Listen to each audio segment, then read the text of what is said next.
I am Anjali Dubey and how are you all. I hope कि आप सब अच्छे होंगे।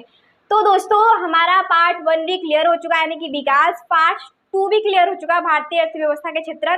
पार्ट 3 हमारा आज चलने वाला है, जो कि है मुद्रा और साख। ठीक है, तो दोस्तों आज हम लोग इसके अंतर्गत जानने वाले हैं कि मुद्रा और साख क्या है, किसे कहते हैं, और उसके अंतर्गत जो आपके पॉइंट्स दिए हैं, मुद्रा विनिमय का एक माध्यम है, मुद्रा के आधुनिक रूप और बैंकों की ऋण संबंधित गतिविधियां और ऋण की शर्तें, ये सब पॉइंट्स क्या कहते हैं, क्या कहने की कोशिश करते हैं। तो आज हम लोग इस पॉइंट्स को मतलब देखने वाले हैं, समझने वाले हैं कि इस पॉइंट्स का मतलब क्या होता है और क्यों ये हमारे इसमें मतलब पार्ट 3 में दिए गए हैं कि मुद्रा और साख क्या है। तो आज हमारा भारतीय अर्थव्यवस्था के क्षेत्र थे पार्ट टू क्लियर हो चुका। आज हमारा तीसरा भी पार्ट क्लियर हो जाएगा। तो दोस्तों उसके अंतर्गत कुछ पॉइंट्स दिए गए हैं, जैसा कि आप देख रहे हो, मुद्रा विनिमय का एक माध्यम है, मुद्रा के आधुनिक रूप क्या है, बैंकों की ऋण संबंधित गतिविधियां क्या है, ऋण की शर्तें क्या है। तो आज हम लोग ये सब चीज को समझने वाले। चलिए मैं अपना टॉपिक स्टार्ट करती हूँ। तो दोस्तों देखिए,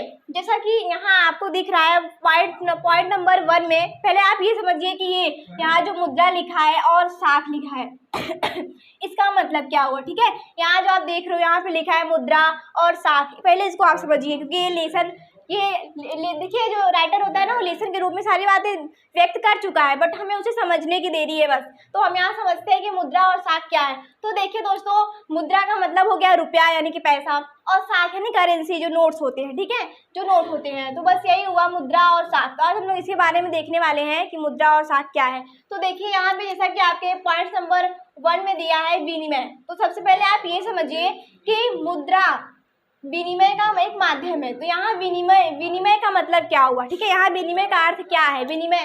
तो जब तक आप इस अर्थ को नहीं समझ सकते, इस शब्द के अर्थ को नहीं समझ सकते, तब तक आप ये सेंटेंस नहीं समझ सकते। ठीक है, तो देखिए यहाँ पे दोस्तों, मुद्रा विनिमय का एक माध्यम है। यहाँ मुद्रा विनिमय का मतलब होता है, जानते हैं क्या विनिमय का मतलब विनिमय का मतलब होता है लेन देन। ठीक है, विनिमय का मतलब जो होता है, विनिमय का मतलब होता है लेन देन। अब समझ में आई आपको बात कि विनिमय का मतलब यहाँ क्या हुआ। विनिमय का मतलब होता है लेन देन। अब ये समझिए, अब देखिए, अब इसको पढ़िए पूरा। मुद्रा लेन देन का एक माध्यम है। क्लियर हुआ, मुद्रा लेन देन का एक माध्यम है। अगर आप इस अर्थ के शब्द को नहीं समझ सकते, नहीं समझ पाते, तो आप इसके सेंटेंस को भी नहीं समझ सकते कि एक पॉइंट्स कहना क्या चाह रहा है। तो यहाँ कहने का मतलब ये है कि मुद्रा विनिमय का एक माध्यम है। यहाँ विनिमय का मैंने आपको अर्थ बता दिया, यानी कि लेन देन। अब आप ये समझिए, मुद्रा मतलब होता है रुपया यानी पैसा, विनिमय का मतलब लेन देन हो गया। तो मुद्रा विनिमय का लेन देन मतलब मुद्रा जो है वो यानी कि लेन देन का एक माध्यम है। यानी कि आप जो भी खरीदारी करते हो अपने दैनिक जीवन में, जो भी चीजें आप मतलब आप जो यूज कर रहे हो, वो सब मुद्रा के जरिए तो खरीदी जाती है। बस यहाँ यही कह रहा है कि मुद्रा विनिमय का एक माध्यम है, यानी कि जो आपकी जो पैसा है, जो नोट है, जो करेंसी है, वो क्या है, वो लेन देन का एक माध्यम है। यानी कि आप वो मुद्रा के जरिए वस्तु लेते हो और देते हो। तो ये आपका पॉइंट क्लियर हुआ कि मुद्रा विनिमय का एक माध्यम, यानी कि जो पैसा है वो लेन देन का एक माध्यम है। ठीक है, ये क्लियर हुआ आपका पार्ट 1 मतलब आगे जो पार्ट में 1.3 क्लियर हो गया।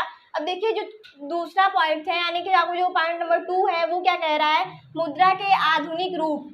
आप तो देख रहे हो कि आज यानी कि प्रेजेंट टाइम में मुद्रा के मतलब क्या क्या रूप है, पैसे क्या क्या रूप आपको नजरिए आ रहे हैं कई इस तरीके से। तो ये कह रहा है मुद्रा के आधुनिक रूप। ठीक है, यानी कि मुद्रा के आधुनिक, यानी कि जो आज के पैसे हैं उसके रूप तो आप देख ही रहे हो किस तरीके से पैसे प्रचलित है आज की डेट में। तो यही कह रहा है। देखिए मैं आपको बता दूं, आज ही कह रहा है कि मुद्रा के आधुनिक रूप। इसमें एक बात और आती है कि प्रेजेंट टाइम में जब इसमें यहाँ पूछ रहा है कि मुद्रा के आधुनिक रूप क्या है, तो भाई आज से पहले आप पीछे तो जाओगे ही। प्रेजेंट टाइम में आप ये जाने कि पहले कैसे मतलब पैसे कैसे मुद्रा हुआ करते थे पहले के जमाने में। तो पहले आप जानते हो, पहले यहाँ के शासक जैसे कि अकबर हो गया, इल्तुतमिश हो गए, ये सब लोग तुगल काल के सिक्के। अगर आपको मुद्रा के बारे में अधिक विस्तृत जानकारी चाहिए, तो आप जो पुराने एनसीईआरटी की किताबें में जो अकबर दिए गए हैं ना, आप उन लोगों के शासकों के बारे में पढ़ेंगे तो आपको मुद्रा की विस्तृत जानकारी प्राप्त होगी। तो देखिए मैं आपको थोड़ा सा बता दूं कि मुद्रा के आधुनिक रूप, इससे पहले कि थोड़ा आप 2500 वर्ष पुराने आहत सिक्के को देखिए, आहत सिक्कों को देखिए, उसमें किस तरीके की पहले मुद्रा हुआ करते थे, पहले के जमाने में कैसे मुद्रा कितने प्रचलित थे। अलग अलग शासक अपने अलग अलग शासन काल में मुद्रा क्या करते थे, ढलवाते थे। तो जैसे कि आप अगर देखोगे ना 25 वर्ष पुराने आहत सिक्कों को देखिए आप, प्रारंभिक आहत सिक्के जो है। और फिर बात आती है गुप्तकालीन सिक्के को, आप देख लीजिए उसमें कैसे ठप्पा मारा जाता था उन मुगल कालीन सिक्के जो थे। और फिर आप देखेंगे तुगलक काल के सिक्के भी आपको देखने को मिलते हैं। बात आती है अकबर कालीन सिक्के, अकबर कालीन सिक्के में वो सोने के सिक्के ढलवाते थे। पहले जो सिक्के हुआ करते थे वो बहुमूल्य धातुओं से बनते थे, जैसे सोना हो गया, चांदी, तांबा, ये सब चीज़ों से बनते थे। ठीक है, तो यहाँ पे आपका क्लियर हुआ। और देखिए आधुनिक सिक्का का रूप क्या आ गया, आधुनिक सिक्का का रूप आप देख ही रहे हो किस तरीके से प्रचलित है। और आज के डेट में तो नोट्स आ गए हैं, पहले क्या था सिर्फ मुद्रा ही बहुमूल्य वस्तुओं से बना हुआ करता था, वही प्रचलित था। तो देखिए यहाँ पे कह रहा है कि आधुनिक मतलब मुद्रा के आधुनिक रूप, यानी कि जो प्रेजेंट टाइम में पैसे प्रचलित है उसके कौन से रूप है। ठीक है, तो आधुनिक जो प्रेजेंट टाइम में सिक्के चल रहे हैं उसके आज तो नए नए के नोट्स आपको देखने को मिलते हैं। ये सब देख लीजिए, देखिए पॉइंट्स आपका 2 भी क्लियर हो गया। आप देखिए तीसरा पॉइंट्स क्या कह रहा है, बैंकों की ऋण संबंधित गतिविधियाँ। यहाँ सबसे मेन पॉइंट समझिए कि ऋण का मतलब क्या हुआ, ऋण मतलब होता है उधार। ठीक है, तो यहाँ समझिए ये जो ऋण का शब्द दिया है ये इसका मतलब होता है उधार। तो यहाँ कह रहा है कि बैंकों की ऋण संबंधित गतिविधियाँ, तो इसके अंतर्गत ये समझिए कि आप जो बैंकों में जो पैसा जमा करते हो, यहाँ उस पॉइंट से रिलेटेड क्वेश्चन हैं। मतलब देखिए आप जो यहाँ मतलब जो भी बैंक जनता से जो पैसे जमा करता है, यानी कि जो उस पैसे स्वीकार करता है बैंकों में रखने के लिए, उसका वो क्या करता है। तो यहाँ उस पैसे का क्या किया जाता है उसी के बारे में कहने की कोशिश कर रहा है कि बैंकों की ऋण संबंधित गतिविधियाँ। देखिए जब जनता जाती है पैसे जमा करने के लिए बैंकों में, तो बैंक उसे क्या करता है, उसे एक्सेप्ट करता है, स्वीकार करता है, उसे सुरक्षित के रूप में रखता है। तो आप ये समझिए कि बैंक जो मुद्रा लेता है लोगों से, उसे उस पैसे को क्या करता है, क्या वो ऐसे सेफ करके रखा रहता है बैंक में, नहीं, वो सेफ के रूप में तो लेता है, सेफ्टी के लिए आप वहाँ जाके रख दे तो अपना पैसा उससे वहाँ सुरक्षित है, बिल्कुल सुरक्षित रहता है, ऐसा नहीं कि नहीं रहता।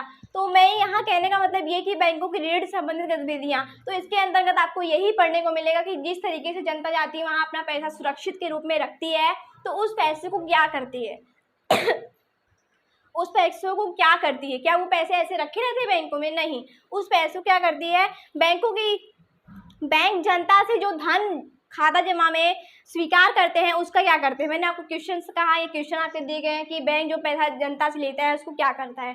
तो वही कह रहा है कि बैंक जमा रकम का एक छोटा सा हिस्सा, यानी कि जो भी जनता पैसा अपना बैंकों में रखती है उसका क्या करता है, उसका एक बड़ा रकम वो बाहर क्या करती है, वो ऋण देने के लिए यूज करती है। और इसका जो छोटा सा हिस्सा होता है वो अपने पास रखती है, इसलिए अपने पास रखती है क्योंकि दिन भर में जमा करता आते रहते हैं पैसे निकालने के लिए, तो कुछ पैसे उनको भी देने होते हैं, तो बाकी का पैसा जो होता है वो ऋण के लिए वो क्या करती है, यूज करती है, उसे ऋण पे दे देती है, कौन, बैंक। तो यहाँ आप बैंकों के बारे में तो कह रहा है कि बैंकों की ऋण संबंधित गतिविधियाँ क्या है, तो वो ऋण के लिए इस्तेमाल करता है, जो उसका आधा हिस्सा होता है वो ऋण के लिए इस्तेमाल करता है, कौन, बैंक। ठीक है, ये भी हो गया। तो देखिए अब बैंक अपने पास कितना पैसा रखता है ये भी जमाकर्ता के निकालने के ऊपर डिपेंड करता है। ठीक है, जितना भी बैंक आते हैं मतलब बैंकों में जमाकर्ता आते हैं पैसा निकालने के लिए, तो उन्हें मतलब दिन भर में कितने जमाकर्ता आ सकते हैं बैंकों से पैसा निकालने के लिए, इतने ये सोचकर बैंक कुछ पैसे अपने पास रखते हैं, बाकी के पैसे ऋण पर देने के लिए इस्तेमाल करते हैं। बैंक जमा राशि के एक बड़े भाग को ऋण के लिए इस्तेमाल करते हैं। मैंने आपको बता दिया कि वो जो आधा हिस्सा होता है वो ऋण के लिए इस्तेमाल करते हैं। बैंक क्या करता है, बैंक एक अपनी बहुत बड़ी भूमिका निभाता है। देखिए क्या कह रहा है, बैंक जिनके पास अतिरिक्त राशि यानी कि जमा करता, जिसके पास अधिक धन होता है, जो जमा करता होते हैं और क्या कह रहा है, एवं जिन्हें राशि की जरूरत है यानी कि कर्जदार के बीच में क्या करता है, मध्यस्थता का काम करता है, कौन, बैंक। जिसके पास अधिक धन है वो बैंकों में जमा करता है, जिसके पास बैंक मतलब पैसे नहीं है, जिनके पास अधिक धन नहीं है वो भाई बैंकों में नहीं जमा करते, तो उनको ऋण चाहिए होता है, तो बैंक क्या करता है, ये जो कर्जदार यानी कि जो जमाकर्ता होते हैं उनके पैसे को लेके वो ऋण पे देता है जिन्हें धन की अधिक आवश्यकता होती है। यानी कि आप लोन के बारे में सुने हो ना, तो यही करता है बैंक। तो ये क्या करता है, एक ये जमाकर्ता और ऋण जो उधारी लेते हैं उनके बीच एक मध्यस्थता का काम करता है, कौन, ये बैंक। तो यहाँ पे यही कह रहा है कि बैंकों के ऋण संबंधित गतिविधियाँ, तो ये भी क्लियर हुआ। पॉइंट आपका तीसरा भी क्लियर हो गया। अब आप देखिए कि पॉइंट नंबर 4 क्या कह रहा है, ऋण की शर्तें। तो यहाँ मैं आपको बता दूं, ऋण की शर्तें से मतलब ये है कि जब बैंक या कोई व्यक्ति या कोई साहूकार जब उधारी देता है, ठीक है, जब उधारी देता है यानी कि जब वो किसी को क्या कहते हैं, ऋण देता है, कोई भी व्यक्ति चाहे साहूकार हो चाहे बैंक हो, कोई भी व्यक्ति हो, जब ऋण देता है तो उससे पहले क्या करता है, कुछ शर्तें रखता है। कुछ शर्तें रखता है क्या, जैसे कि कुछ जमीन के कागजात होते हैं, कुछ जमीन होते हैं, और क्या कहते हैं, कुछ कीमती वस्तु हो सकते हैं। तो ऋण देने से पहले क्या करता है, वो शर्तें रखता है कि अगर आपने, मैं आपको ऋण दे रहा हूँ, अगर आपने मेरे पैसे नहीं लौटाए तो इसकी क्या मतलब कि इसकी क्या शर्तें हो सकती है। तो यही कह रहा है कि ऋण की शर्तें, जब भी कोई व्यक्ति लोन देता है तो उससे पहले वो कुछ शर्तें रखता है। ओके गाइस, तो हमारा पॉइंट ये 4 क्लियर हो चुके हैं।